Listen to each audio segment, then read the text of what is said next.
Okay, good afternoon. If everyone could find a seat.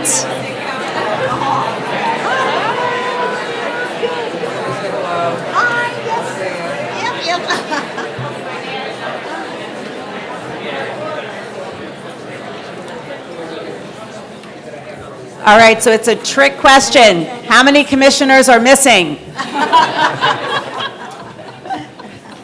We are, there's this very small thing called rent regs that is rent reform, rent regs, all those bills that everyone's read about all week, and it has Commissioner Mascuch very busy. So we're hoping she'll make it, but we also have a lot of traffic, so we'll see. And Commissioner Banks just missed his call. Let's see, where's McLean? There you are. Can you call? You want to call him back? Or I could call him and put him on speaker. That would be good. So we're going to get started because we do have three commissioners with us, which is a majority, and we're happy about that. So we are going to, and actually, two of our commissioners are fairly new to this position, but of course not new to government. And so we're thrilled to have them with us. So all the way far left is Commissioner Hein, Commissioner of the Office of Temporary and Disability Assistance. And Dr. Sullivan, that we all know from the State Office of Mental Health. And Commissioner Louise Carroll of HPD.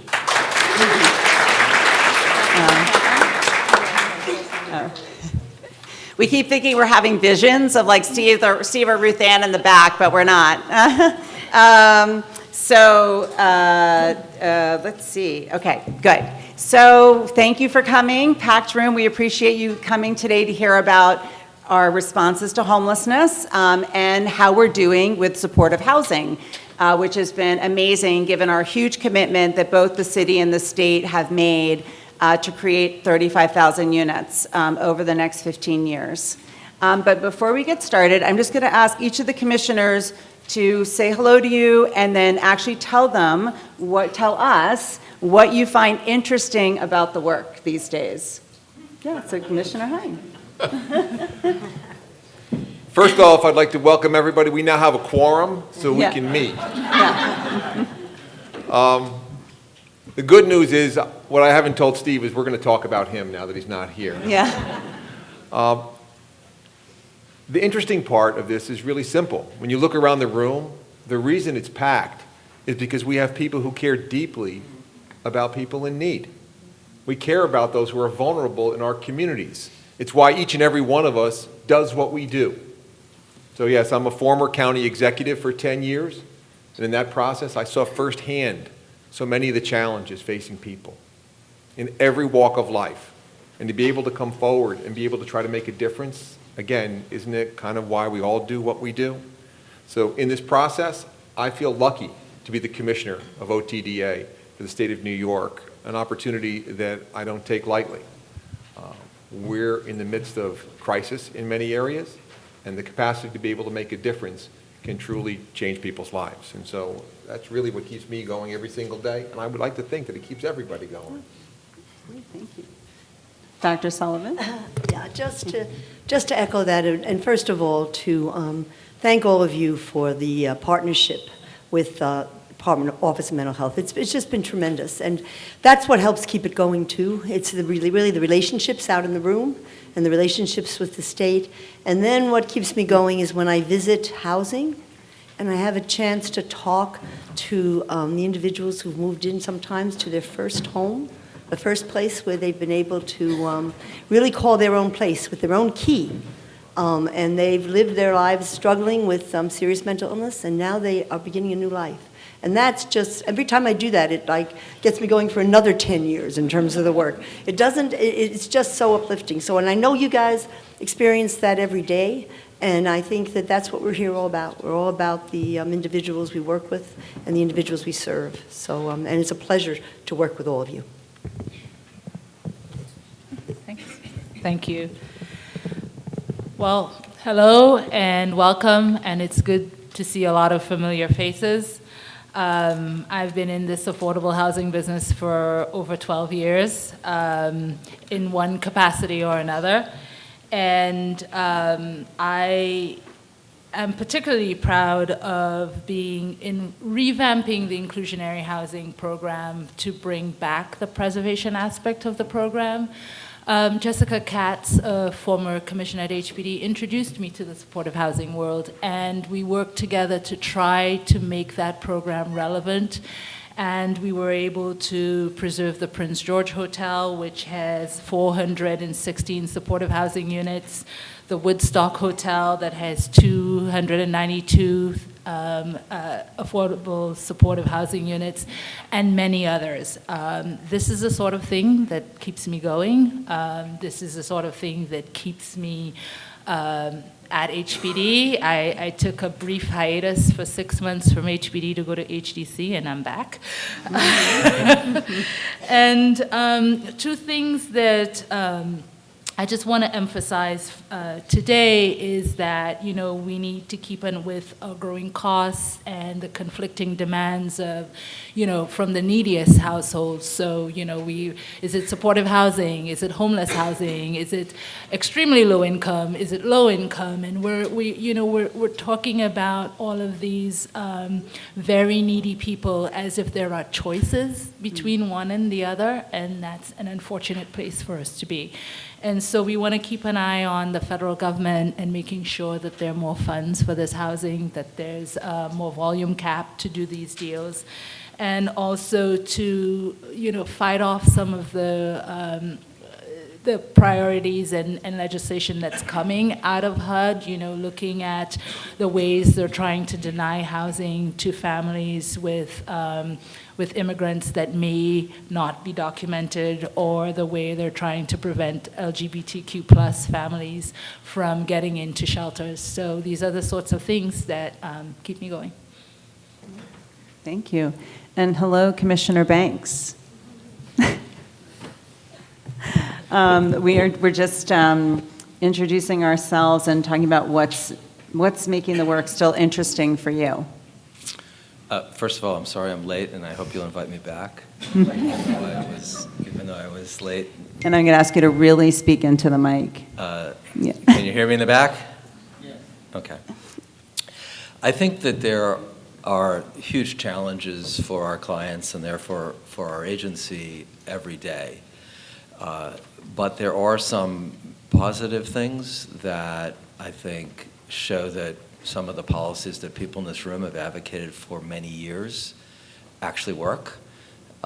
It's important to remember that there are things that you have asked us to do that are working. One of the things that I think had a real game-changing impact is focusing on providing lawyers for people in court and paying rent arrears as we should at HRA. And that's had the result of a 37% drop in evictions since 2013. And that means 100,000 people stayed in their homes that otherwise would have been put out by a city marshal. And as I look around the room, there are many people for many years said, why doesn't the government pay for lawyers to prevent evictions, and why doesn't the government pay rent arrears when someone's facing eviction? And I think you can see the results of your input. I think one of the other things that I think is an important positive spot is we said 2 years ago that we would get out of 360 shelter locations that didn't meet standards and that go back years and years and years, most prominently the cluster buildings. And we're only 2 years into a 5-year plan. We're already out of 200 of those 360 sites, and that's all about improving the experience for clients. And out of the 90 replacement shelters, if you will, the borough-based shelters, we've got 43 of them sited already. And I think those are the kinds of things that frequently we don't step back and look at enough in terms of impact. Having said that, on any given night, there are clients that turn to us for help under very desperate circumstances. In a rental market in which $800 apartments have a vacancy rate of 1.1%. That's a significant driver of why people are coming to us for help. On the other hand, we want to be sure we're there to help people, which is why we've been getting out of those kinds of shelters that don't meet standards and opening up ones that do, all the while doubling down on prevention. I'm sure we'll have an opportunity to talk about permanent housing. I think that rental assistance actually does work, and rehousing programs do work, and there are people in this room that advocated for them for years, particularly during 2011 and 2014 when the city had no rental assistance specific programs to help move people out of shelter. And as a result, 115,000 people have gotten rehoused through the tools that we have in the social service area since 2014. But as I said, I'm acutely aware on any given night the great challenges and suffering that our clients have. These larger policy changes that we've made, you can see the impact, and I'm sure we'll have an opportunity to talk more about them as we go along. Great. So some of you delved into the next question, but the two most important things you'd like to share with the audience out of your work and any challenges that you're currently facing.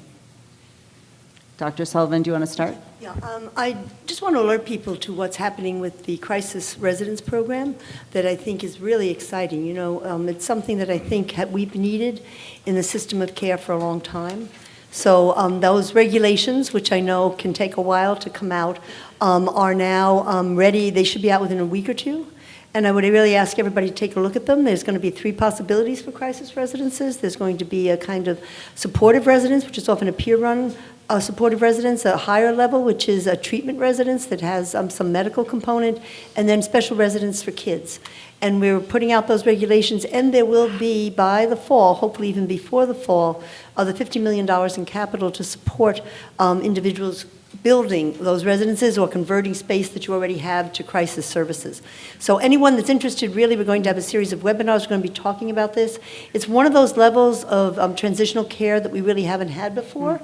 And I think that with opening this up, I think it can provide a really great service. It's not just an admission diversion service. It really can help you guys in housing too, because individuals can leave housing, come to these residences, get the support they need, and then go back, just like they could come from their homes. So this is really an opportunity, I think, to have another level of care, which has really been successful in many places.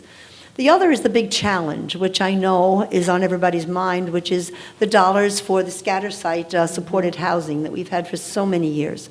And I know that this is a challenge, and I also want you to know that we are working to see what we can do to supplement even further what's happened. I just want people just to know, though, that over the past 5 years, while it's nowhere near enough, there has been $50 million that's come into the system, and that $50 million has raised the average stipend, not where it needs to be, but from was about $15,000 to $18,000 in New York City.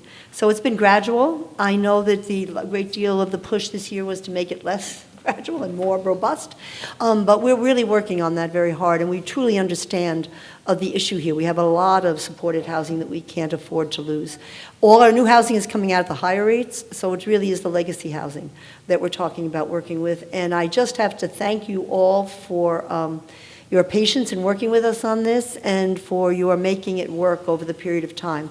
We've been asking you more and more, and I'm well aware this is the other challenge, to take more challenging clients into the housing. That includes the forensic population, and that includes some individuals from our PCs that are challenging. And so many of you have risen to that occasion, and I know even with not having in some of the legacy housing the stipends that are needed, we realize that there's more needed to serve that higher need population. That's one of the really big challenges. The new housing, which we put out, which was 500 scatter site apartments in 250 for general population and 250 for forensic, does have the higher rates and does have a significantly high rate for forensic as well. So, I mean, we're trying to do that, and we will be working with you. I know the pain, and we also know what's needed for our clients, you know, that they need the extra help. And that we are also building things to support them in the rest of the system, things like mobile crisis, which the crisis services, which will now be in the mainstream plans as well as in the HARP will now be available for individuals, so you will be able to use the crisis services very robustly if you choose to in housing. So we're going to, and we're working very hard within New York City to make, and across the state, to make that a 2 to 3 hour response time maximum, not minimum, so that you don't call a crisis team and they come 2 days later, but you call a crisis team and they can be there earlier. And we're going to be sending out guidance on that as well, and urging people to call before the high end of the crisis early on. People can intervene when you're having difficulties with someone in housing. You know they're kind of slipping, they're not doing so well. Call the team then. Don't wait until it gets so bad that you feel, uh-oh, is it 911 or is it the crisis? And so we're going to have more of that available for individuals, and we'll be working with all of you to support you in the work that you do. That's great. Just Dr. Sullivan, thank you for that recognition. I think there's many providers in the room that are doing scattered site housing, where FMR, as we know, has gone through the roof, and the contracts are no longer even supporting the rent. So we greatly appreciate the partnership with OMH, with the governor's office, with the Department of Health and Mental Hygiene, with DSS. Everyone's been kind of pitching in to kind of think about how we can address this kind of what is now a crisis. So thank you. Yes, and one small thing is that the exempt dollars, if you're not making a profit, and I could probably ask how many people here are making a profit, and you'd laugh at me, but if you're not, those exempt dollars, we're not going to be taking those back this year. So that, I know it's not a lot, but it's a little to add. And also, you know, it's a little, you know, the piggy bank. But the other is, we're also, there is $60 million that's going to come out with the RFP soon for construction in the existing housing to not lose the bricks and mortar of our existing housing. And that was in the budget and was supported by the governor. So there's a lot that we're doing. We just haven't quite gotten to that rate yet that works. So the $60 million is for preservation, right, of existing supported housing. Which you've also asked for a lot, and we've managed to get that in the budget this year. And I'm sorry, Dr. Sullivan, will that be through an RFP? Yes, Okay. and that will be coming out shortly. Okay, thank you. Commissioner Hein, do you want to? Sure. First and foremost, I wanted to take an opportunity to publicly thank Dr. Sullivan as well. I've seen these crisis teams at work, as many of you have in the room. They are nothing short of lifesavers. And so the work that they have made possible around the state, again, it's a sister agency. We can't tell you how much we appreciate it. And as an individual, I've seen it firsthand. It really is a remarkable thing to see. A little discussion about homelessness in general. There is perpetually going to be this shortfall. And so the question really is, how do we ensure a bigger success? And to me, there's been extraordinary efforts made across so many different areas. But the word that I keep thinking about is partnerships. So it's partnerships with the city, partnerships with all of the districts, partnerships with the not-for-profits, partnerships across the entire board, but also, for me as a new commissioner, a strong desire to have real conversations with individuals who are experiencing homelessness themselves. I think it's important that we never lose sight that this is real individuals, real lives being touched, and our capacity to be able to reach into that world is important in those partnerships. Also, a recognition, while we do sit here in this low traffic area of Midtown Manhattan, the truth is, it speaks volumes about how there is significant differences in how we treat homelessness depending on where it is. What works in the metro New York area simply cannot work in some of the more rural counties. There are more people on this block than in some upstate counties. So when you're dealing with homelessness in those situations, it requires something very specific and very specialized, and we're working with the individual districts across the entire state. There is no easy answer. We recognize that up front, but there will not be a shortfall of effort, commitment, or a focus on innovation as long as we continue to build those partnerships. Thank you. Commissioner Banks, anything to add from your opening? This is like an open layup, right? Okay, why not?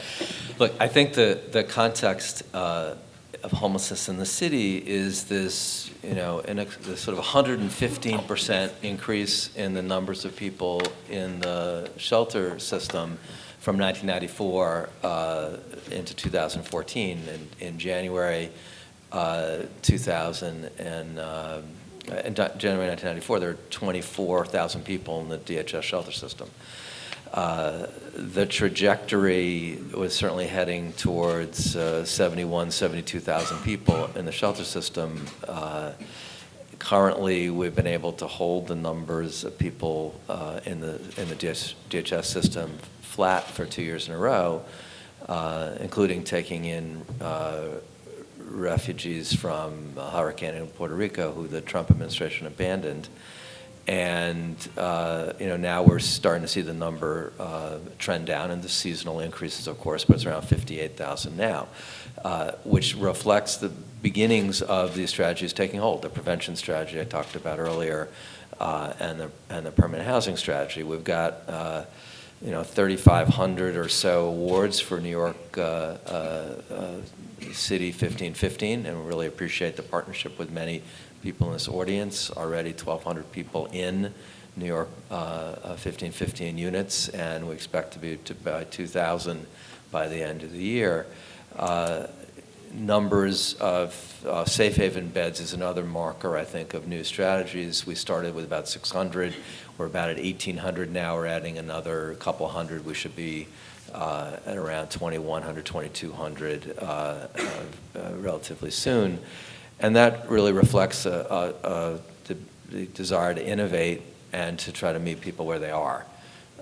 And one of the critical issues that we hear from outreach providers, we've doubled our investment in outreach, is meeting people where they are. And if you've got a bed that's available, it has to be the right bed at the right time at the right place.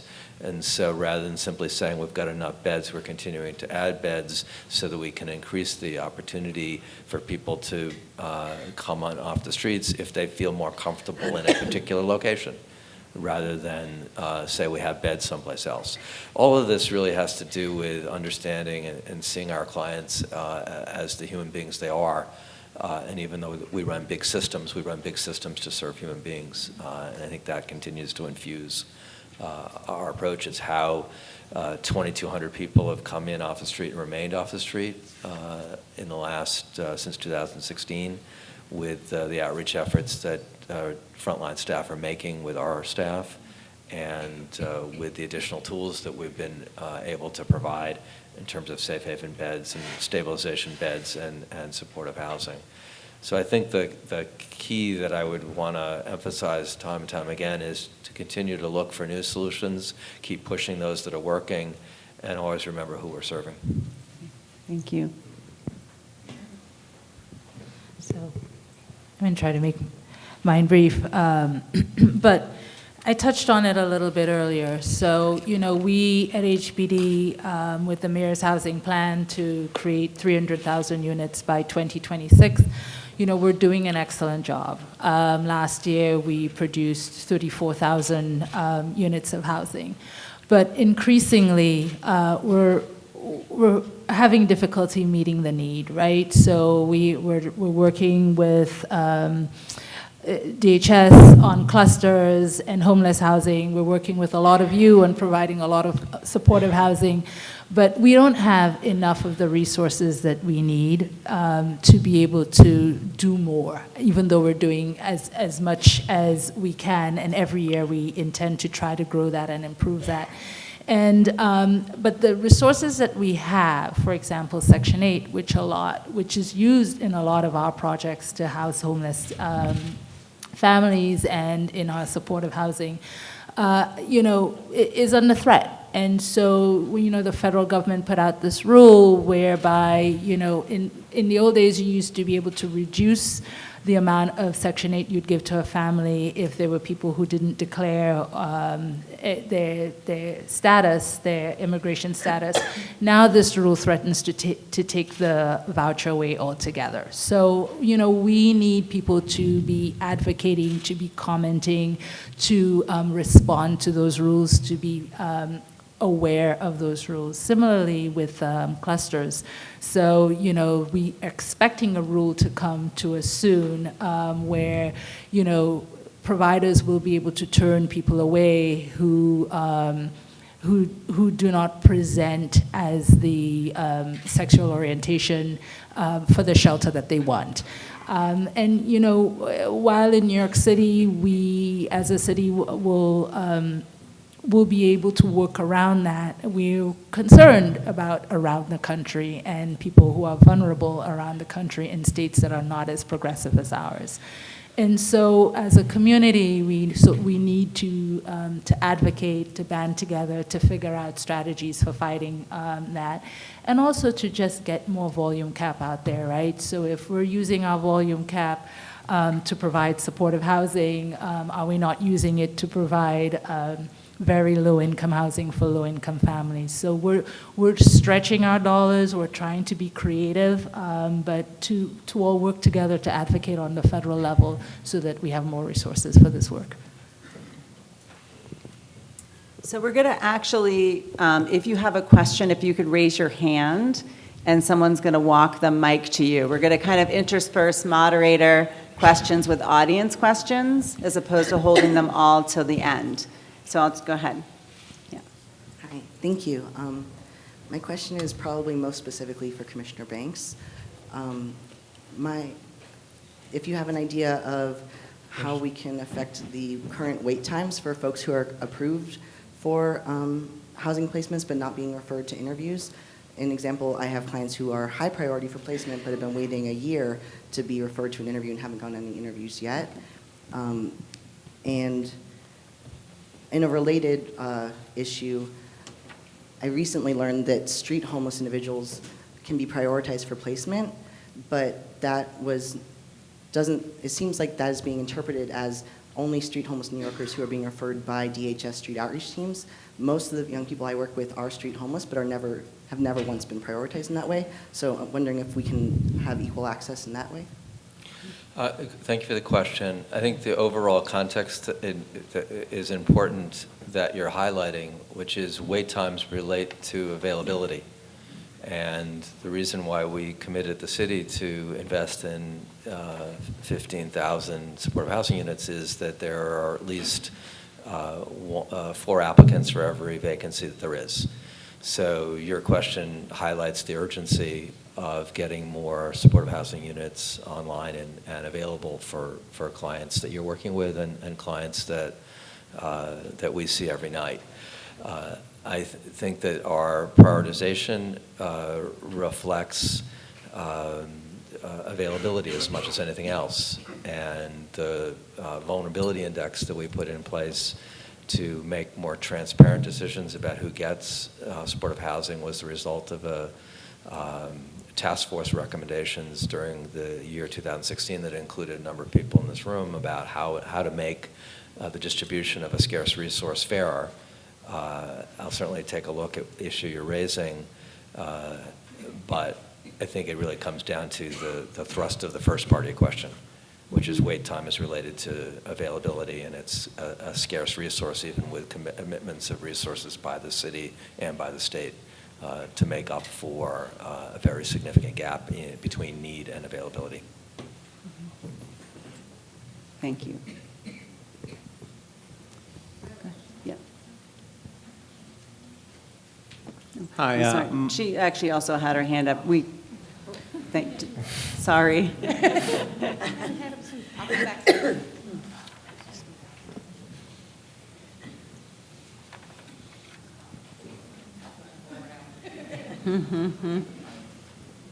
Hi. My question is for many of us who are scatter site housing providers and providers of other types of housing around the city, what are you all doing to improve the processing of invoices and payments, which has really been hurting many of us who have to wait months for payments from the city. We have to wait months for registration processes. We thought with the new accelerator implementation, it would accelerate things. I know I have not seen that at my agency. I don't know about others.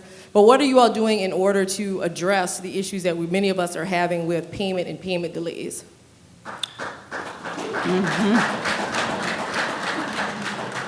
I think that's a fair question. There's been a massive citywide effort. I don't, for all I know, you're with my agency or a different agency, it doesn't make a difference. It's been a massive multi-agency effort across the city to address these issues.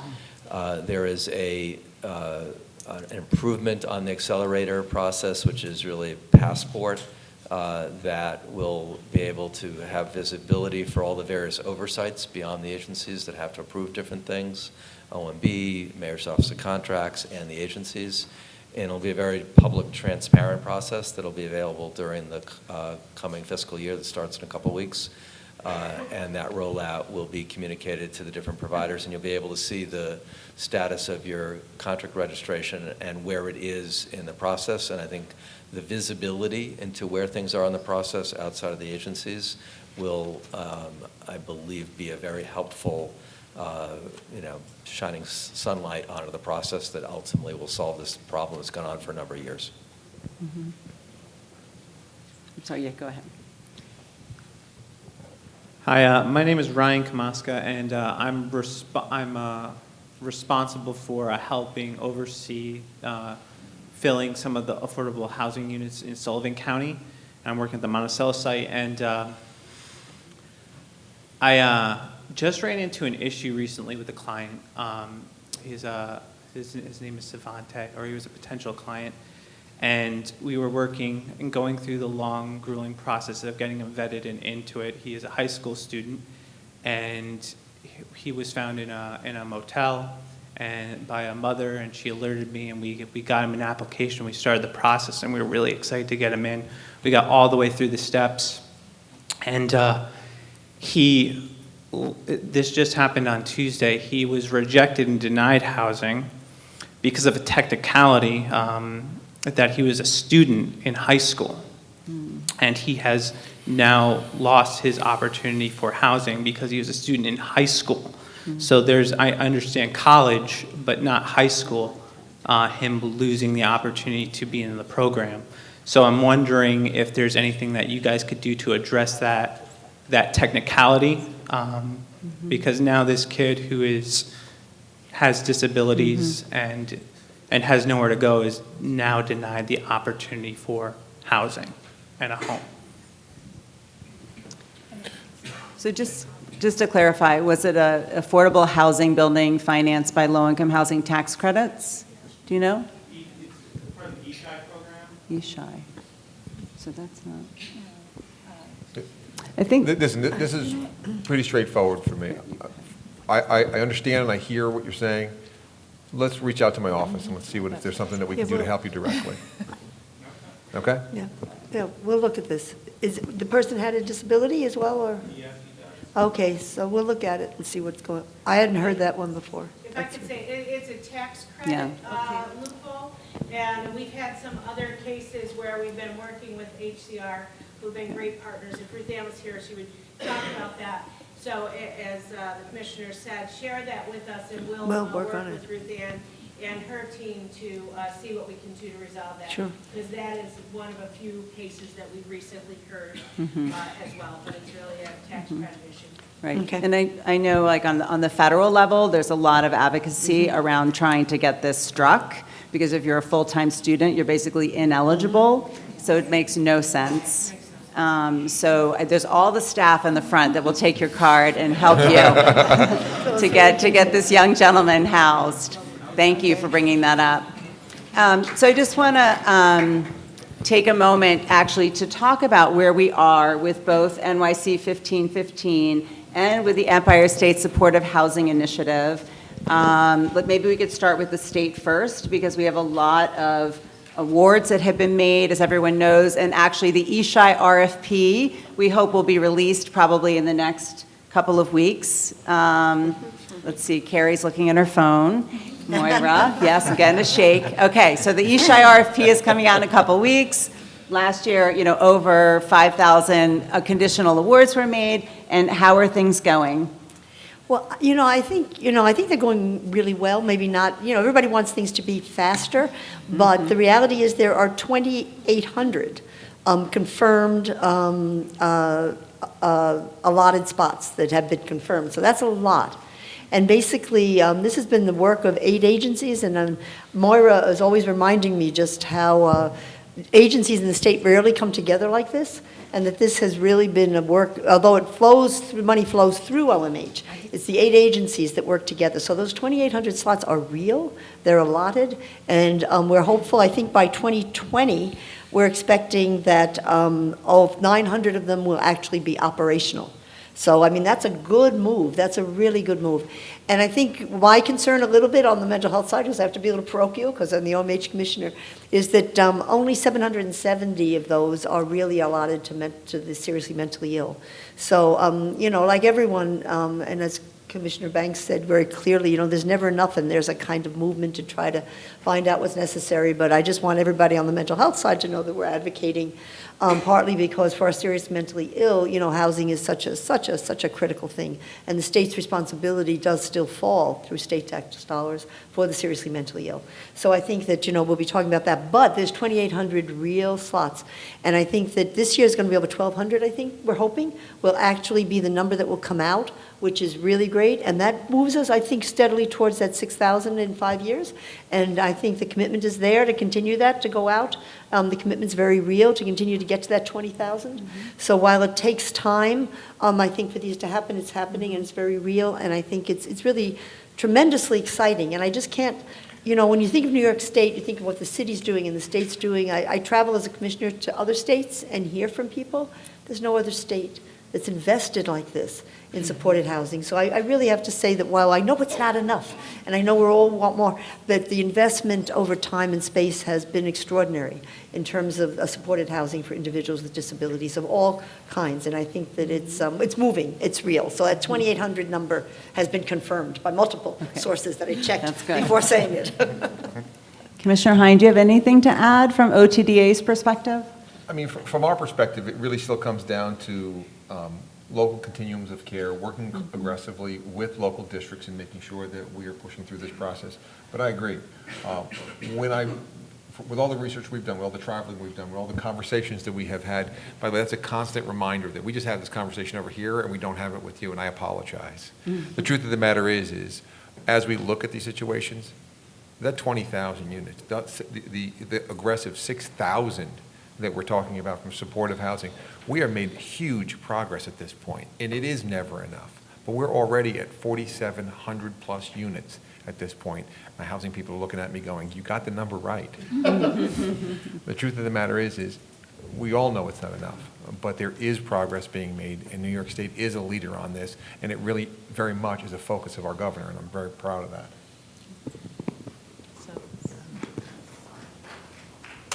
You can clap for that. So in addition to the governor's efforts, Mayor de Blasio committed 15,000 supportive housing units over the next 15 years, and that included 7,500 congregate supportive units.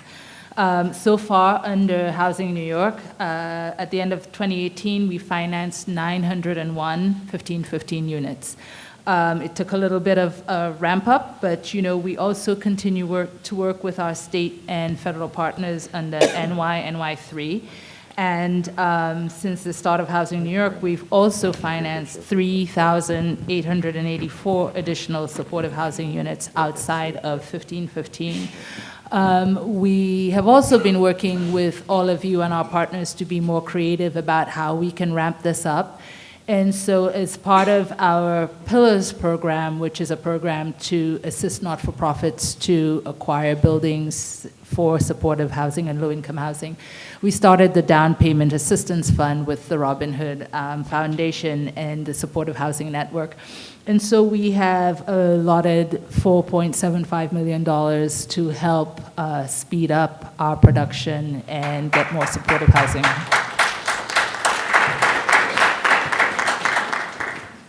Commissioner Banks, do you want to talk about from HRA's perspective? Sure. Let me just highlight something I referred to earlier. It might have, a lot of numbers are being thrown out, so it doesn't hurt to repeat them. So there are between HPD and DSS, we've got 3,500 awards for New York 1515 units, and as I said, we've got about 1,200 people already moved in, and we expect by the end of the year to have about 2,000 people moved in. It's also, you all know this who are doing the work, but it also makes important to remember that there's also thousands of other people moving into supportive housing through the various streams in addition to these New York 1515 units. And I know on Ishai that we're working closely with our state partners in terms of making sure that we're coordinating as much as possible and connecting clients to the units no matter who produces them to help move people out of shelter or off the streets. So I think throughout the state, there's an effort for the continuums of care to be putting in place coordinated entry and placement with a vulnerability assessment on top of it. So having the most vulnerable people going into supportive housing, because it is a scarce resource. It does take time to develop, and we want to make sure that those, but not for supportive housing, would probably still remain homeless. So I know, Commissioner Hein, you're working with kind of the balance of state with the rest of the COCs on the referrals and priority, and then also Commissioner Banks as well in the city. So, Commissioner Hein? I mean, we expect to submit an application for continuum of care funding as soon as the notice of availability is released, obviously. And it has really been amazing to watch the work that has happened across the entire state. Obviously, we expected incredible work out of Steve and his team in the city. But the reality is we have seen this across the entire state. Out of the 62 counties, everyone except for 5. And the governor directed us to engage in that process with them to make sure that they had all the necessary resources to be able to be successful. That has now been completed, and so we are now in a position where we have 100% compliance in this, so we're excited about that.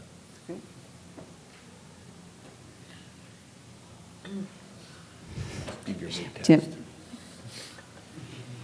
have anything to add? Apologies for appearing to be in mid-text as Commissioner Heinz pointed out. Some of you may know we're in the middle of our budget process, so there are things going on. Look, I would just kind of come back to where I started. It's always critical to remember, kind of the basics of addressing homelessness, and it's really not that complicated. It's a combination of prevention, providing decent roof over your head if you've lost all your other housing, and then having enough permanent housing to move people out of shelter and off the streets and into permanent housing. And I think that's really what we've been focused on in terms of making significant changes in the system in the city that really managed to court orders, for which I plead guilty, having gotten most of them. But I think the approach that we've been trying to take to change a management approach that will manage the court orders instead to manage to what are the better solutions that we can manage to. And I think that's reflected in the elements of the plan: prevention, housing, and addressing shelter needs in a more rational, appropriate, and humane way. Thank you. I'm going to open it up again for some questions. So we have the mic.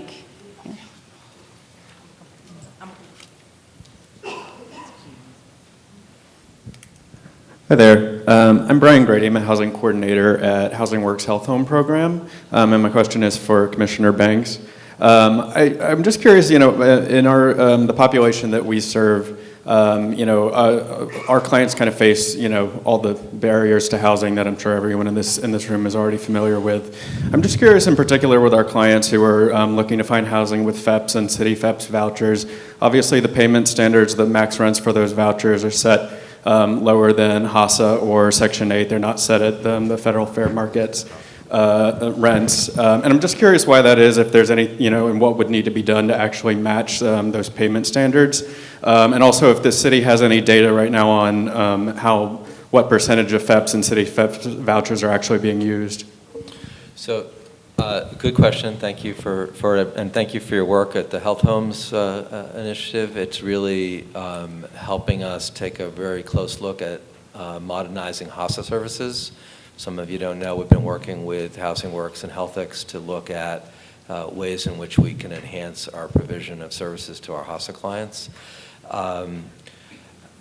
The rent levels that we pay really are grounded in the following perspective. We wanted to have all of the various rental assistance programs that are operated for clients at the city and state level, whether it's state FEPs or city FEPs, be lined up at the same levels so that we can avoid source of income discrimination issues with owners or brokers picking and choosing among different programs. So it was really important to have the programs aligned. Altogether, close to 40,000 households have been rehoused through one of our programs, about 75% of them through rental assistance. And so we are finding that landlords are accepting the assistance. We've brought 2 lawsuits against a group of landlords and brokers who were violating the local source of income discrimination law. We have a unit to intervene that's had success in reversing unlawful source of income discrimination when it occurs. At the end of the day, however, we have to operate our public assistance programs in a context of the public assistance program. We streamlined all of the programs last October to make it easier for landlords and for clients to negotiate those programs. And we'll keep working with the state and our partners to make the programs as effective as they can be. For many years, the levels for FEPs had been relatively flat as a result of the settlement in the Tejada litigation. That changed what the levels would be, and the city aligned its programs with those rent levels. I'm here, sir. You had a question before.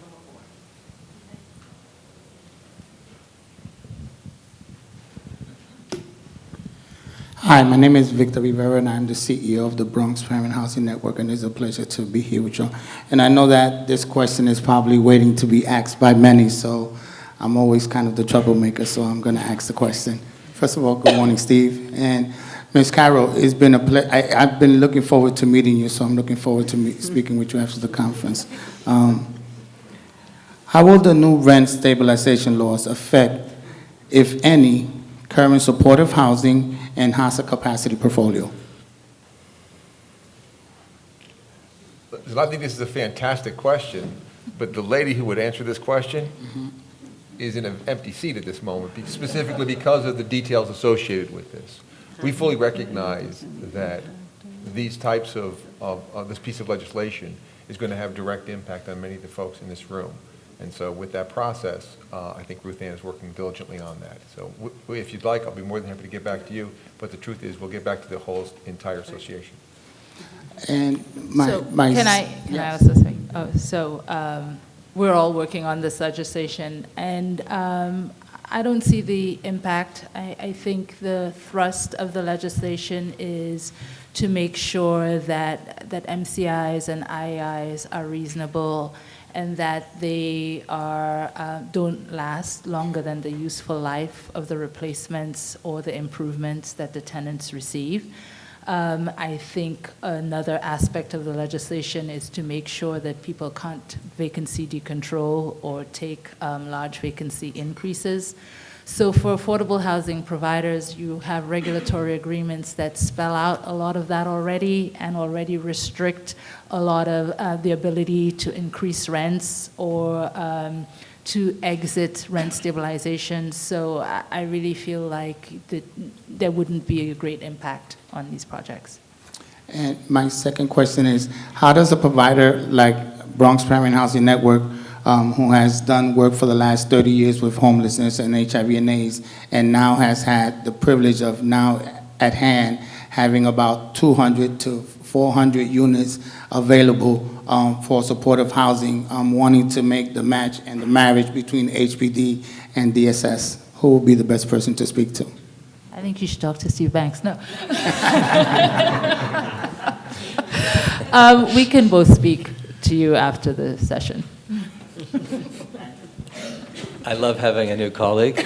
Yeah. But I wanted actually, will you allow me to jump in on that question about the rent laws?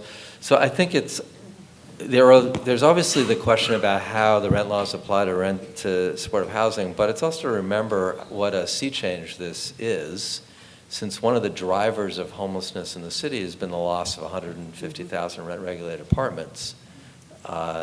when I was at Legal Aid, and you could sort of see swaths of the city becoming places where our clients couldn't live, and then my former clients becoming my current clients.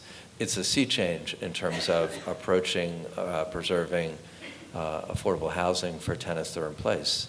So I get the question of how does it affect supportive housing. It's important to remember the larger impact that it is designed to have, which is to redress problems that have been drivers for homelessness. Mm-hmm. Very good point. Hello, my question is for Commissioner Banks. My name is Kathleen. I work with the runaway homeless youth population. So when clients are accepted into supportive housing, what we're doing to apply for move-in funds, because they're not coming out of DHS shelters, is we're going to the centers directly to apply for move-in funds. And what's happening with that is it's kind of getting lost in the mix. So we'll say, okay, HRA will get in touch with you. We're waiting about a week, and then the supportive housing piece of HRA will ask us for an update on the move-in funds. So we're calling the worker.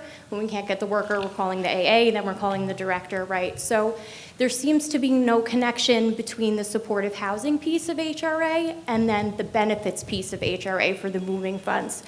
So I was wondering if there's a smoother way to streamline that process for this really young and vulnerable population. Thank you. That's a great question. I'm always reminded about how you can make major reforms, get rid of WEP, do all these things, but any day of the week there could still be a problem that I haven't heard about. So I'm going to make a commitment to you. I don't have any staff with me today, but I'll certainly take your information, and it seems to me that there ought to be some solution to that problem. Do you mind, can I ask a follow-up question? Absolutely, yeah. Are these clients that are in DYCD facilities? Or coming off the street? They're street homeless or in DYCD facilities, okay, or staying at overnight drop-in centers. Okay. Funded by DYCD, though? Yes. Okay. Very good. So we'll come up with a solution for that. I appreciate you flagging it for my attention. Every little bit helps to trying to get someone actually moved in, right? All the paperwork with Section 8 or the move-in funds or the, yeah, it's a lot. And we want to, I think everyone here, as well as our community, wants to shorten that as much as possible. So I'd also make a pitch that if you're hearing like systemic issues, that you reach out to the network. We're more than happy to bring it to our government partners. It would be terrific to hear from you. And then, Dr. Sullivan, I wanted to talk a little bit about reentry, because we just had the scattered site RFP for reentry. I'm not sure how that went. We obviously know reentry is also a cause of homelessness in the city with a limited lack of resources. So I'd love to hear your thoughts. Yeah, I think reentry is a critical issue. I think everybody probably knows that, including those with serious mental illness, individuals leaving prison, within 3 years, half of the population is back in prison. So that really says that despite all our efforts, and that reentry is still not as successful at all as we want it to be. And one of the biggest issues is housing. One of the biggest issues is getting someone in a safe, affordable housing. So we put out an RFP for 250 scatter site apartments for forensics at the higher rate of $25,000, which is a significant rate. And we only got about 160 affirmed responses. And that was a little concerning. And we're out talking with, we're going to reissue the RFP again to see more, and we're out talking with more forensic providers, but we would really be very interested in hearing. I realize sometimes it's difficult to cite individuals in apartments who have a forensic history. We can try to be helpful with that. We'll be going to work with any of those. I mean, this is a specialized work, so often it is individuals who've worked with individuals who have a high criminal justice history, but we're really very interested in getting more individuals involved in taking on. When we've had successful housing placement with successful case management, that 50% kind of coming back drops by 25%. So you can it really works. So we're very anxious to kind of have as many people, if there's anyone in the audience who wants to talk to us afterwards about the RFP, but we still have some beds available. The 250 beds that we put out for scatter site for the general population were picked up. So I'm a little concerned that it might just be the difficulty with this particular population, but they are a population in great need. And I can just tell you that with the right stuff, they do really well. They really improve. So we'll be glad to talk with anyone who's interested, and we will be reissuing again to see if we can fill up all those 250 beds. Great. I do also think that the city is close to also releasing a scattered site, a reentry addendum as well for 1515? Not exactly, but getting the same route a different way. Yeah. We expect to, at this point, rather than do it as an addendum, to have a separate health department RFP focusing on reentry. If it should turn out to ultimately go back to doing it as an addendum, don't hold it against me. But I am going to answer yes to your question. Yes to an RFP. Yes to the question. I mean, look, there's we are the Department of Homeless Services. For many respects, ends up being the reentry system, and we want to break through that in different ways. About 10% of the single adult population are parolees, and obviously with the closing of Rikers, which is a critically important initiative and policy change, there are people who might have been invisible become visible, and we are the place where we provide shelter to people who have no place else to go. So being able to focus on reentry is an important value that we have. I'm just going to swing back a minute to Commissioner Carroll. I think for 1515, because it is city tax levy and it's rental assistance, so we're looking very different than our traditional New York program with Section 8. So there's been some concerns about although it's a 15-year contract, it's a year-by-year availability of funds. And so we just wanted to get a sense of how investors are feeling about the new form of rental assistance and how that's going. And then I'd also love to hear some of your thoughts on volume cap, because I know that's a challenge as well. Yes, so, there was a bit of skepticism at the beginning. Investors were concerned, but like I said, we financed 901 1515 units already. The benefit is more than New York 3, and it supports robust case management, on-site security. It provides resources for families, not just for the parent, but for everyone in the family. So that's attractive to folks. Because people are very familiar with Section 8, we basically based our requirements on Section 8, so they didn't have to relearn a process. We also did a lot of streamlining, so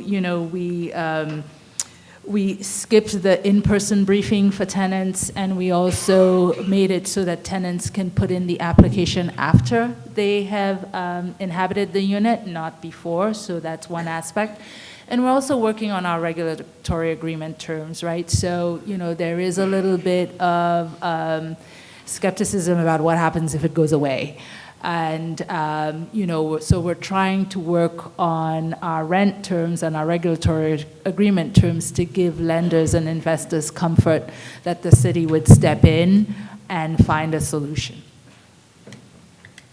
Oh, also, volume cap.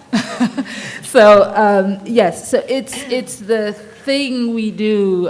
We had a spring, HDC had a spring issuance, but typically, June and December, we're always scrambling how much volume cap we have, how many projects we can finance, is it going to, how many supportive housing versus how many regular low-income housing units we're going to finance versus preservation. About a year ago, we decided that we wouldn't finance preservation with volume cap in order to preserve that scarce resource for new construction, both supportive housing and regular low-income housing units. But we're also working on a national front to try to increase that resource. So as part of the Affordable Housing Credit Improvement Act, we have managed, and HDC has been at the forefront working with national groups to get recycling legislation in this bill. Right now we're using volume cap for single-family housing that does not need tax credits, whereas our housing housing does. And so we're trying to get a change in the legislature so that you can use recycled bond cap for those single-family production and thereby increase the amount that we have for multifamily housing. We're also trying to streamline the way we get to use volume cap. It's very cumbersome what HDC has to do in the background to enable us to use volume cap from one project to another project and sort of align them all so funds are coming in from one while we're bringing while we're converting one while we're trying to close another. And so we're trying to fix that. We're also working with a lot of partners to create a national reallocation pool. So there are areas of the country like New York where we use up our volume cap and are desperate for more, and there's other states that don't. And so we're advocating on a national level that there be a pool so that states that don't use their volume cap can put them in the pool, and that other states that do need them can use them. Of course, it's not popular with states that don't use their volume cap. It's sort of like sour grapes. And so we're trying to get over that huddle. Also, we're looking at the 50% test. So we're trying to advocate that be reduced, so that basically we could put, that the credits don't have to cover 50% of the cost, and that way we can spread volume cap amongst more projects. Another thing we're trying to do is basically eliminate the cap on private activity bonds. I'm not confident that would happen anytime soon, but we are advocating for that so that there would just be more resources. The last thing I want to say about what we're trying to do to increase the amount of volume cap we have so we can do these supportive housing projects and other low-income projects is try to get volume cap removed from RAD projects, from the RAD preservation projects. So, if we can do these RAD preservation projects without using volume cap, then we can use it for new construction. And so basically HDC is working with a lot of national partners. We're working with the mayor's office and with the state as well, the state HFA, to try to get a lot of these through. That's a lot of great information, and hopefully new resources soon. Other questions from the audience? I know we're roving mic. I know we have a lot of developers in the room. To questions? Hi, good afternoon. Oh my God, I know I woke everyone up. Excuse me. I have a question for supportive housing for clients who have Section 8, who will be receiving their Section 8 vouchers by the end of this year. As a provider, how will, with the social barriers with tenants who are in supportive housing and have mental health and substance misuse, dual diagnoses, where can a provider direct a client to go for Section 8 housing? Because that seems to be a problem or a barrier that we have faced in the past. So where could I direct, a client who has their Section 8 voucher, they're in supportive housing, and where can they go besides Housing Connect? Because that takes time. So do you mean, so someone's currently living Yes. in supportive housing Yes. and they have a portable Section 8? Yes. And they would like to move on? Right, exactly. Yes. CSH is in the house, right? All right. We're up. Kristen, there we go. So Kristen Miller, we'll see you after the talk to tell you all about, there is a pilot program that is helping people actually who feel that they're ready to go on from supportive housing, even though supportive housing is permanent, but there's people that want to further integrate into the community and get their own apartment. And luckily, some of the Section 8 that they have is portable to be able to do that. So CSH has designed, with help with Robin Hood, an amazing little program that's helping people to make that move. So I think Kristen would be a great resource for you. Yeah. Mark. Just to build on that, I agree that the Moving On program is sort of the sleeper solution to homelessness that hasn't been brought to scale. And in answer to Dr. Sullivan's plea for more providers who would work with people coming out of prison. I think a three-way collaboration, Dr. Sullivan, between you, Commissioner Banks, and Commissioner Carroll, could really make a big dent in the prison to shelter pipeline that is causing Commissioner Banks some agita. And we would be very happy to collaborate in prioritizing people coming out of prison who would otherwise end up in New York City shelters or New York City jails with the help of a moving on voucher provided by Commissioner Carroll, which would make room in our congregate housing programs for someone who doesn't need the services anymore and would come out of prison into our congregate housing. So we'd be happy to talk with you about that afterwards. Thank you. And that's Mark from Urban Pathways. From Urban Pathways, Yes. Yeah, terrific, terrific. Be glad to, be glad to. Other questions? No questions? No. Anyone here to the left? Yeah. Okay. We have a lot of young people, older than adults, for example, who are presently holding Section 8 vouchers. A lot of the landlords are reluctant to rent to young adults. We're trying to work with Jeffrey to go from brokers. HRA only pays 50% to brokers, and they issue it to the brokers in terms of vouchers, and the brokers are less than enthusiastic about that. Are we looking at perhaps increasing the dollar amount that we pay brokers, or the method in which we pay brokers to make it more attractive for them to want to work with you as well? Do you want to repeat the question a little bit, Commissioner Banks? Yeah, I think the issue is the challenge of youth aging out of foster care with Section 8 vouchers and having trouble finding apartments, and whether the HRA broker fees could be of any assistance. I think we should have an interagency conversation because there are a lot of child welfare and foster care related funds that could actually be available for the purpose you're asking me about. So maybe we could have some process to do that. All of these grants are, part of sort of social service law and state regulatory standards, but there are some special grants that are available that help young people aging out of foster care. So why don't we, I'll commit to you to reach out to your commissioner and see if we can come up with a solution for that. So far, we're 2 for 2. Somebody raised a problem I hadn't heard about, and now we're going to try to resolve it. Thank you. So we also have a lot of prevailing wage legislation, both at the state and the city level. I think from a community's perspective that everyone can understand the need to pay prevailing wages. I think from an actual practicality of getting that done, it's going to cost money, right? It'll be more upfront subsidy so that we will then lose a number of housing units. It would also increase the inequities in the buildings where the case managers have not seen a raise in a very long time, but the porter or the security guard could potentially be making more. So a lot of struggle there.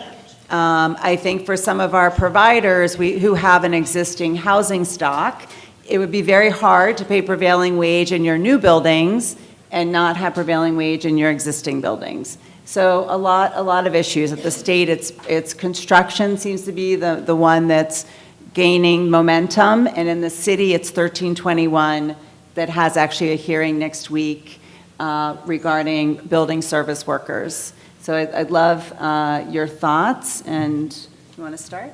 Sure. About Intro 1321, the hearing is next week. It's June 20th, so be sure to make your voices heard. There is an exception, I think, for supportive housing, but you might want to take a look at that definition and make sure that works. So please let your council members know how you feel. The mayor in this administration is concerned about poverty and affordability on all sides, right? So, you need affordable housing. You need affordable housing because you don't have enough wages to pay for housing. And it's not just affordable housing, but it's all the costs and all the needs of families.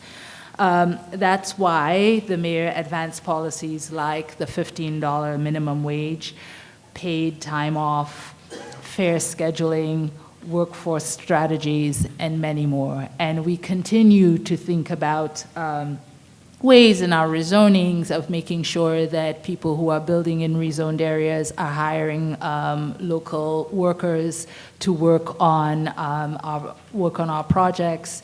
That's why we have MWB programs. We're doing a lot throughout the city. On the other hand, we believe that we have to be careful not to, again, cannibalize one group of needy people in favor of another, right? So that affordable housing is not the place, although the mayor is serious about providing a better life for all New Yorkers and wages for all New Yorkers and the ability for all New Yorkers to be able to thrive and live in this building. Affordable housing is not, we don't believe affordable housing is the place.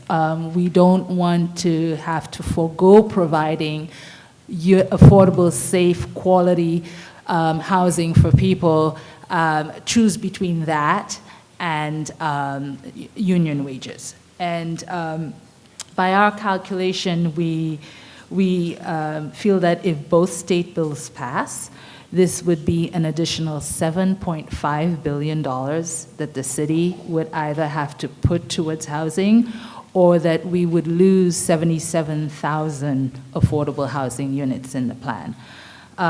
If both state bills pass and Intro 1321, we calculate that it would be $8.8 billion or 91,000 units lost or vulnerable.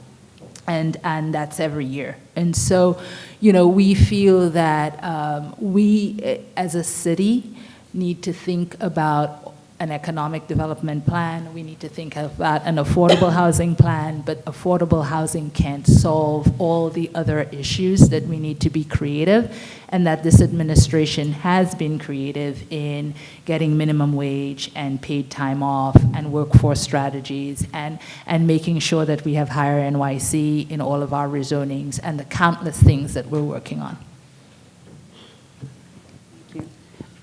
Commissioner Hein, do you have anything that you wanted to add? I was glad to learn of the deep insight into exactly what's going to happen in this bill. The truth of the matter is as it plays out in Albany, there is a great deal more uncertainty than there is certainty at this point. And so, to be quite frank with you, it's just premature to have the conversation at this point. I would say that advocacy. No question. Advocacy from this group. You don't want to be caught off guard or at the last minute, right? So you want to have your voices heard. You want to be out there. You want a carve out for affordable housing, and that you should be loud. So we are coordinating for people who are interested in testifying. We've reached out to a number of nonprofits. We're developing talking points, talking to the city, but actually, although it is carving out supportive, we want it to be a larger carve out for affordable housing. And also within supportive, it's not allowing for income averaging. And lastly, it would be applying to preservation projects, which we also think is a real negative. But then I'm going to end on a little bit of an up note. We can maybe take one or two more questions. But on the state rent stabilization package of bills, we have been championing legislation that would actually allow nonprofits that are renting apartments in the community under the scattered site program to be afforded rent stabilization rights. So we are close to, hopefully, never say never, don't jinx it, but we're hoping it's rolling now with everything else, and we're hoping it stays on that track, so that landlords would never more have that loophole to basically kick that unit out of rent stabilization. So we're excited about that. It'll also help us provide managing the rent increases moving forward, because it would be monitored and by the Rent Guidelines Board. Were you going to add something? I do. Yeah. I think I have an additional piece of good news. Oh, good. And that is regarding supportive housing rates. We acknowledge the issues associated with NYSHIP, and there's been a strong effort and commitment and again, I'm glad to be able to, though it is a modest increase, to be able to put $3 million towards that for increase in rates. That's wonderful. So that's the New York State Supportive Housing Program getting an increase, which is amazing. It's that little program that can. It's about $200 a unit. And so we're going to get an increase, which we're very, very grateful for from OTDA and their advocacy. So any other good news to share? Any term sheets coming out soon? Well, we're working on them. Yeah. And, I think my colleague, Commissioner Banks, knows this. We're working on them, and the mayor has asked us to look at how we can do more senior housing, how we can do more supportive housing, how we can do more homeless housing, and how we can do more ELI, VLI. So we're working on all of this, and hopefully there'll be good news in the term sheets when they come out. This is the good news Yes, section? good. This is the good news section, yes. So I think some of you know that we recently transferred, financed the transfer of 17 cluster sites, 21 buildings from private ownership into not-for-profit ownership together with HPD, and that resulted in 1,100 people who were in the shelter system getting permanent housing.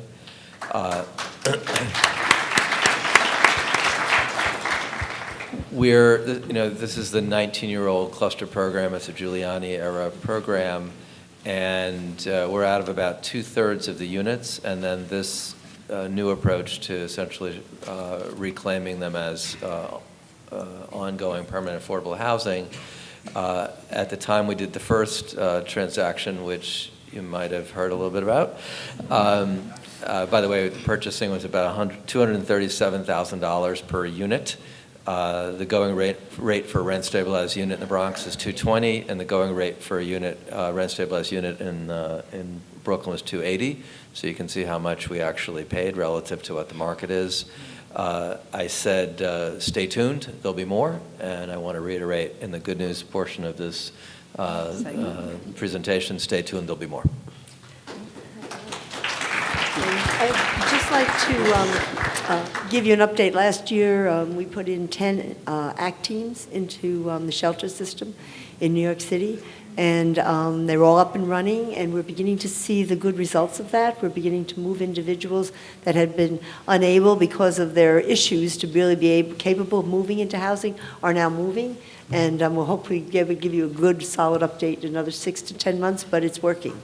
And we're just very glad that we started it, and it's got good results so far. That's wonderful. And Dr. Sullivan, those ACT teams are interfacing with the shelter system. Absolutely. They're in the shelters. And they're in the shelters. And they follow the individual into housing and stay with them and get them stabilized in the housing, so that they are really there for the most vulnerable individuals to make that transition from the shelter system to permanent housing. And how does one access an ACT team? If you're in the shelter system, you just go to the person who runs these are in the safe haven shelters. So you just go to the group that runs the person in the shelter. I'm trying to think of social the name. services, The social service coordinator. in the safe haven shelter. So just go to them, let them know that you have a client. And the mental health shelters, both. Sorry, yes. mental health and safe. Go to them, go to the social services in those and say that you have a client that you feel is appropriate for the ACT teams. Wonderful, That's all you have wonderful. to So do. very simple. They will come to the ACT, they will come to the shelter. They're there, so they'll come. Wonderful, thank you. So I think that brings us to about time. If you could join me in thanking our commissioners who came today.